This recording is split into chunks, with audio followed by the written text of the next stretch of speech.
A man can be himself only so long as he is alone. In our monogamous part of the world, to marry means to have one's rights and double one's duties. Wicked thoughts and worthless efforts gradually set their mark on the face, especially the eyes. It is only at the first encounter that a face makes its full impression on us. Mostly it is loss which teaches us about the worth of things. The word of man is the most durable of all material. What people commonly call fate is mostly their own stupidity. To be alone is the fate of all great minds, a fate deplored at times, but still always chosen as the less grievous of two evils. Men are by nature merely indifferent to one another, but women are by nature enemies. Almost all of our sorrows spring out of our relations with other people. We seldom think of what we have, but always of what we lack. We forfeit 3/4 of ourselves in order to be like other people. Life is a constant process of dying. All truth passes through 3 stages. First, it is ridiculed. Second, it is violently opposed. Third, it is accepted as being self-evident. We can regard our life as a uselessly disturbing episode in the blissful repose of nothingness. Politeness is to human nature what warmth is to wax. Everyone takes the limits of his own vision for the limits of the world. If a man does not love solitude, he will not love freedom, for it is only when he is alone that he is really free. It is a clear gain to sacrifice pleasure in order to avoid pain. Ordinary people merely think how they shall spend their time. A man of talent tries to use it. The difficulty is to try and teach the multitude that something can be true and untrue at the same time. Satisfaction consists in freedom from pain, which is the positive element of life. Happiness consists in frequent repetition of pleasure. Every possession and every happiness is but lent by chance for an uncertain time, and may therefore be demanded back the next hour. The safest way of not being very miserable is not to expect to be very happy. Money is human happiness in the abstract. Wealth is like seawater. The more we drink, the thirstier we become, and the same is true of fame. It is difficult to find happiness within oneself, but it is impossible to find it anywhere else. The 2 enemies of human happiness are pain and boredom.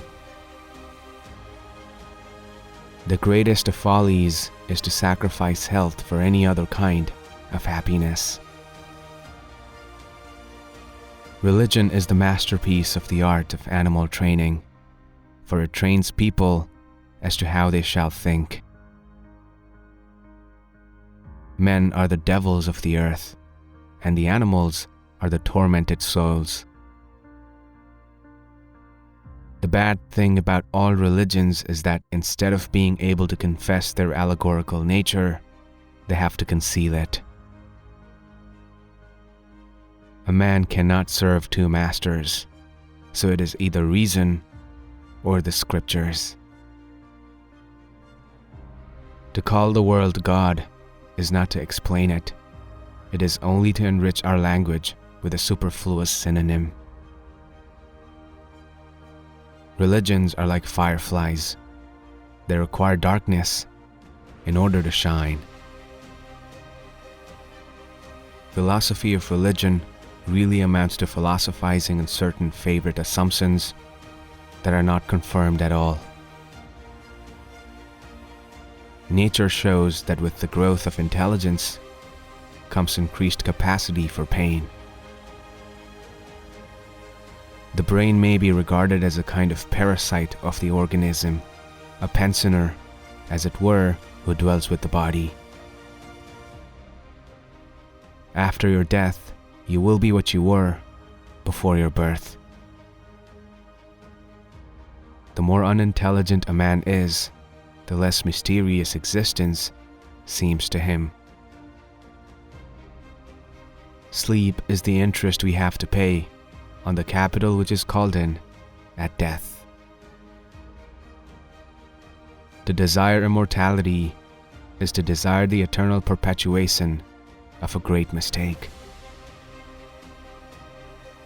Life swings like a pendulum backward and forward between pain and boredom.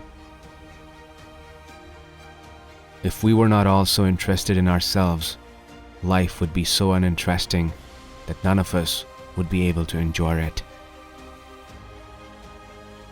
The longer a man's fame is likely to last, the longer it will be in coming. A pessimist is an optimist in full possession of the facts. I am often surprised by the cleverness, and now and again by the stupidity of my dog, and I have similar experiences with mankind. If you want to know your true opinion of someone, what's the effect produced in you by the first sight of a letter from him? The actual facts of morality are too much on my side for me to fear that my theory can ever be replaced or upset by any other. It is with trifles and when he is off guard that a man best reveals his character. Great men are like eagles and build their nest on some lofty solitude. It is only with the highest degree of intelligence that suffering reaches its supreme point. Boredom is just the reverse side of fascination. Both depend on being outside rather than inside a situation, and one leads to the other. How shall a man be proud when his conception is a crime, his birth is a penalty, his life a labor, and death a necessity? A sense of humor is the only divine quality of man. Talent hits a target no one else can hit. Genius hits a target no one else can see. One should use common words to say uncommon things. A high degree of intellect tends to make a man unsocial. Reading is thinking with someone else's head instead of one's own. Hope is the confusion of the desire for a thing with its probability. Pride is the direct appreciation of oneself. To overcome difficulties is to experience the full delight of existence. Change alone is eternal, perpetual, immortal. Hatred is an affair of the heart, contempt that of the head. Treat a work of art like a prince. Let it speak to you first. Will minus intellect constitutes vulgarity. Music is the melody, whose text is the world. Any book which is at all important should be reread immediately.